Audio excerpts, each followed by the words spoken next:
Yo les traje tres casos muy cortitos, que son, van a ver que son casos muy fáciles de la práctica diaria de cualquier dermatólogo, pero donde la ecografía nos permitió tomar una decisión en el momento y ser más resolutivos que tal vez si no lo hubiésemos tenido.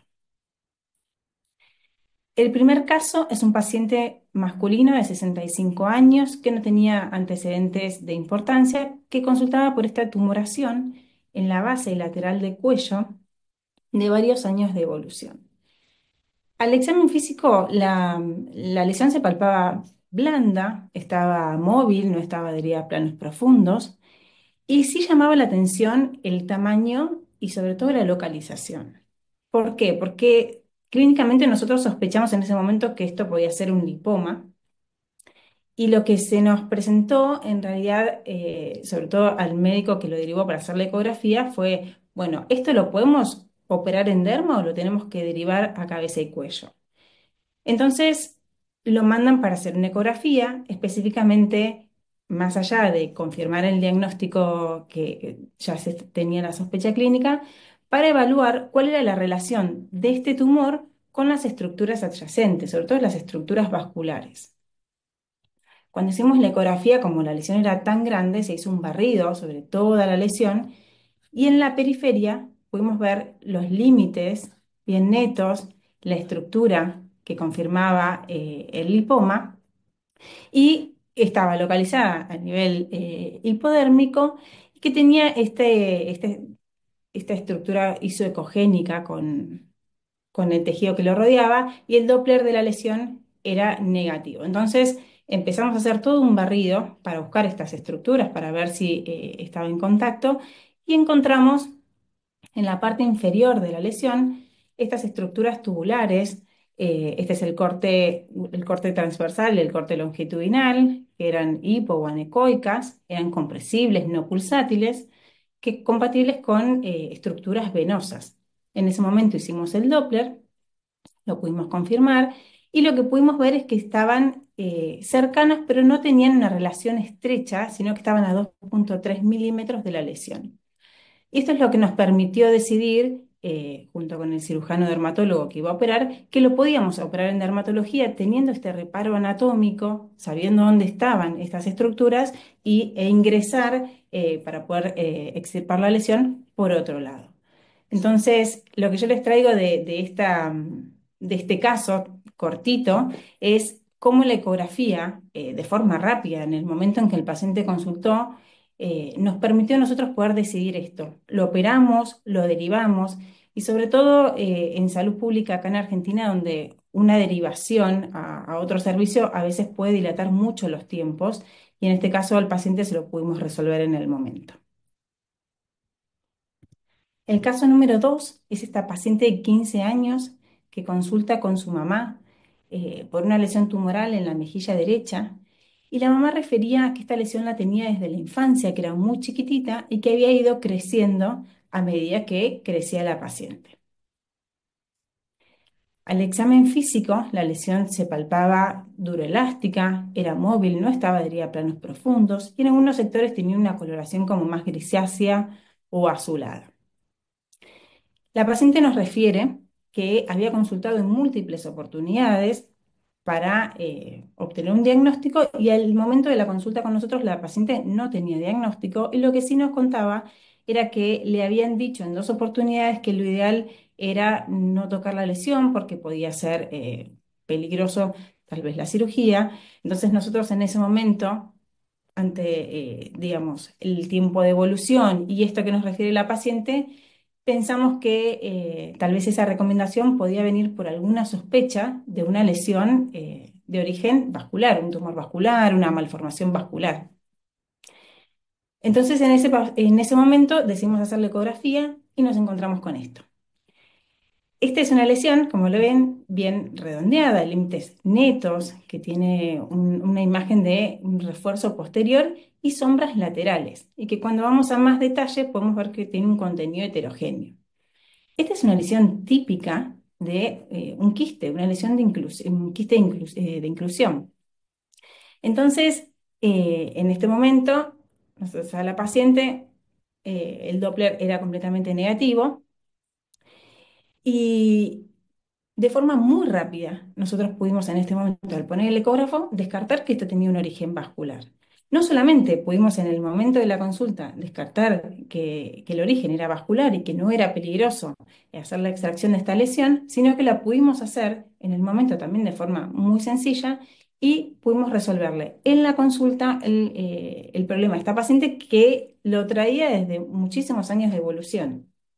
Así que este fue otro caso donde la ecografía, tenerlo a mano en la consulta, nos resolvió de forma muy rápida. Y en tercer lugar, una paciente, esta es una paciente de mi práctica privada de 33 años de edad, que no tenía ningún antecedente patológico, que consulta por esta lesión en cara anterior de la pierna izquierda, levemente eritematosa, con un dolor también muy leve a la palpación que refería de 8 meses de evolución.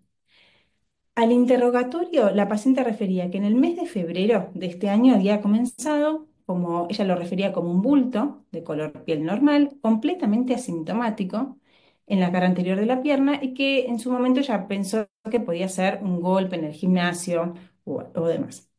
De esa manera, completamente asintomática y color piel normal, se mantuvo por 2 meses hasta que en el mes de abril comienza con eritema, aumento de la temperatura local, dolor. En ese momento ya consulta, interpretan el cuadro como una celulitis e empiezan un tratamiento con trimetoprima sulfametoxazol por 10 días sin respuesta. Por no obtener respuesta, lo cambian a ciprofloxacina, clindamicina, también hace todo el esquema completo sin respuesta. Y en ese transcurso, que ya lo refiero con más o menos un mes y medio, le hacen 3 ecografías de piel y partes blandas y la ven clínica médica y también traumatólogos y un cirujano vascular, todos concuerdan con que esto se podía tratar de una celulitis infecciosa. Pasan los meses, la paciente consulta en el mes de octubre en mi consultorio y yo decido con todo esto, obviamente piensen que la paciente no tenía fiebre, no tenía ningún, en ese momento no había tenido ningún síntoma sistémico. Además, había referido que había empezado completamente asintomático. Entonces, cuando yo la veo en la consulta, lo primero que se me ocurre pensar es que esa celulitis tal vez no había sido una celulitis y que esto podía ser algún tipo de paniculitis. Como tenía el ecógrafo en ese momento, hago la ecografía y estas son las imágenes. Fíjense que las imágenes que vemos son muy similares a las que mostró Carolina, con estos septos engrosados, hipoecogénicos y los lobulillos un poco más hiperecogénicos. Entonces, en ese momento, con la ecografía, yo me pude confirmar tal vez o orientar un poco más a que esto podía ser una paniculitis. Entonces, lo que le digo a la paciente es, bueno, tenemos un diagnóstico probable, tenemos que ver qué origen tiene, entonces en ese momento decido hacer una biopsia y también utilizo la ecografía para guiar mi biopsia, porque lo que fui a buscar es la zona más representativa, donde me podía tal vez dar mayor información en la biopsia. Entonces hago la biopsia profunda. Estas lesiones, además, en el Doppler tenían un Doppler positivo. Y además, la comparativa, como también les decía Carolina, siempre comparar con una parte de piel sana o en este caso con el miembro contralateral y vemos la gran diferencia entre la pierna derecha que no estaba afectada y la pierna izquierda que era la pierna afectada. En la histopatología, como diagnóstico histopatológico, el patólogo envía esclerosis dérmica e hipodérmica, con un diagnóstico probable de lipodermatoesclerosis y más alejado también una morfea que todavía no podemos descartar. Entonces, la paciente todavía sigue en estudio y estamos en plan de iniciar un tratamiento para lipodermatoesclerosis. Esto es muy reciente, es una biopsia que yo recibí incluso este miércoles, pero me parecía que era un caso que nos podía ayudar mucho, sobre todo porque esta es la biopsia, la que está un poco más marroncita, que traía perdón, la ecografía que traía la paciente. Yo les conté que había tenido 3 ecografías de piel y partes blandas y la realidad es que la imagen no es muy distinta a la ecografía que yo le hice. Y cuando uno lee el informe básicamente lo que que dice es que hay edema con un engrosamiento y un espesor del tejido celular subcutáneo. Entonces, ¿por qué yo les traje este caso? Porque me parece sumamente importante que los dermatólogos nos empecemos a involucrar en la ecografía. Porque lo que nos deja esto, a ver, la ecografía, ella había tenido 3, las 3 informaban exactamente lo mismo, que era edema, y son 3 ecografías que están bien realizadas, donde el informe es un informe descriptivo, que también está bien realizado, pero lo que faltó fue la conexión entre la sospecha clínica o la clínica y lo que estábamos viendo en la ecografía. Entonces, esa desconexión hace que se retrase, en este caso, eh, 8 meses el diagnóstico de la paciente. Entonces, ¿qué les quiero dejar con este caso? La importancia de que los dermatólogos podamos hacer ecografía y si no vamos a hacer ecografía, la importancia de sí estar involucrados como para poder guiar al imaginólogo o al radiólogo que va a hacer la ecografía para poder trabajar en conjunto y llegar de forma más fácil a un diagnóstico. De esta misma manera yo trabajo, por ejemplo, con el patólogo. El patólogo, yo específicamente esta biopsia le conté el caso clínico y le mandé las imágenes clínicas. Y de esa forma, en conjunto, él me manda no solamente el diagnóstico histopatológico, sino probables diagnósticos clínicos que entre la clínica y la histopatología podrían llegar a ser. Y de la misma manera, me parece importante que podamos trabajar, si nosotros como dermatólogos no hacemos ecografía, trabajar con los radiólogos o los imagenólogos. Así que, bueno, son los 3 casos. Fíjense que son 3 cosas de cotidianas, un quiste de inclusión, un lipoma, cosas que vemos habitualmente todos los días, pero que con la ecografía, simplemente apoyando el ecógrafo sobre la lesión, podemos resolver de forma muy rápida y sí podemos tomar decisiones que por ahí nos van a cambiar la forma en la que tratamos o resolvemos el problema de un paciente. Así que bueno, es mi experiencia tanto en el hospital como en mi práctica privada.